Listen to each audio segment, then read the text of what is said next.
E aí, pessoal, tudo bem? Hoje vamos falar um pouco sobre as propriedades gerais das respostas imunes. Antes de tudo, vamos falar sobre algo bem interessante.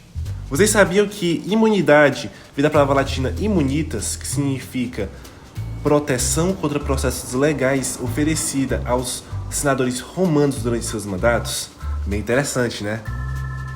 Mas bem, qual a função fisiológica do sistema imune? Bem, ela é a defesa contra micro-organismos infecciosos. Isso mesmo, pessoal. Micro-organismo se escreve assim, não errem mais nas suas redações. Além disso, também, substâncias estranhas não infecciosas e produtos de células danificadas. Tudo isso pode ativar as respostas imunes. Bem, a imunidade pode ser dividida entre imunidade inata e imunidade adaptativa. A imunidade inata, que também pode ser chamada de imunidade natural ou nativa, é essencial para a defesa contra micro-organismos nas primeiras horas ou dias após a infecção. Então, antes que as respostas imunes adaptativas tenham se desenvolvido. Os principais componentes da imunidade inata são as barreiras físicas e químicas, como a pele, o ácido estomacal, células fagocídicas, que seriam os neutrófilos e macrófagos, além de mastócitos e células NK, que seriam as natural killers, e também os mediadores da inflamação. A resposta imune inata combate micro-organismos por meio de duas reações principais, pelo processo chamado de inflamação e pelo bloqueio da replicação viral. Já a imunidade adaptativa também pode ser chamada de imunidade específica ou adquirida, reconhece que reage a substâncias microbianas e não microbianas chamadas de antígenos. Essas respostas imunes adaptativas são mais fortes e especializadas, sendo capazes de acabar até com patógenos que tenham evoluído de maneira que resistam à resposta inata. Os principais componentes da imunidade adaptativa são células chamadas de linfócitos e seus produtos. Os linfócitos B também podem ser chamados de plasmócitos quando já diferenciados, e linfócitos T. Vale lembrar que o sistema imune de cada indivíduo é capaz de reconhecer, responder e eliminar muitos antígenos estranhos, não próprios, mas normalmente não reage contra antígenos e tecidos do próprio indivíduo.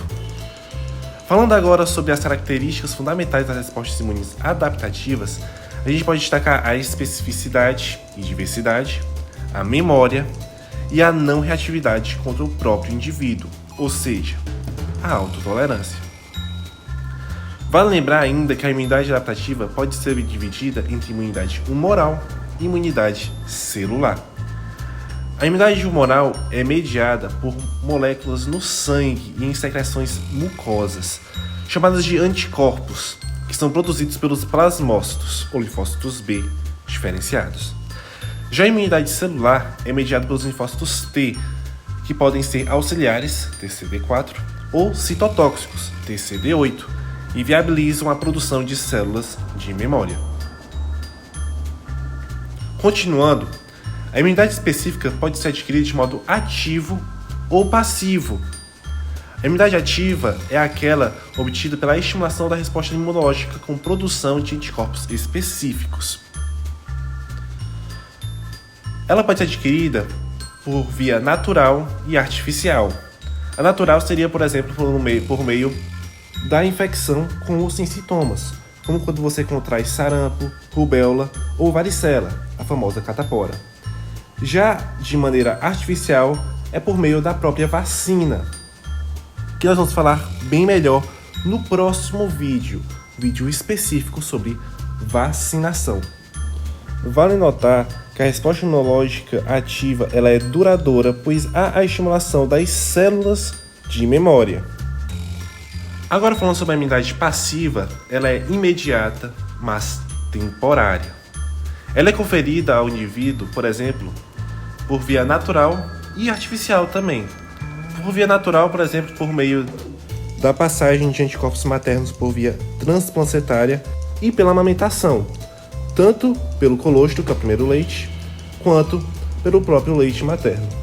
Já a maneira artificial seria a administração do soro, como o soro antitetânico. Nesse tipo de imunidade, é dado anticorpos prontos que conferem a imunidade imediata. Então não vai haver o reconhecimento do antígeno. Com isso, não vai ocorrer ativação de células de memória. Assim, depois de algum tempo, o nível de anticorpos começa a diminuir. Por isso, a imunidade é temporária. A imunidade passiva só é utilizada por dar necessidade de uma resposta imediata e não se pode aguardar o tempo para a produção de anticorpos na quantidade adequada. Mas enfim, pessoal, isso era o que a gente tinha para falar nesse vídeo. Apenas uma introdução sobre as propriedades gerais das respostas imunes.